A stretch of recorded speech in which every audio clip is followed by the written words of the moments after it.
Hello everyone, today we will talk about how to fix or how to solve the problem of not working on the application of Amazon Shopping. You will go to settings. In this page you will go to apps, default apps, app settings.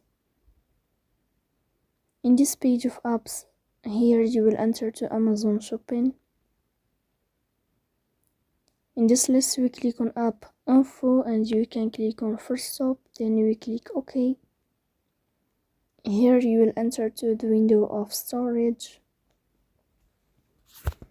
After that you will click on clear cache. Then you will go to Play Store. You will search about Amazon Shopping. Here if you find updates, then you can update your app, so please don't forget to support us by like and subscribe. See you next time in another video.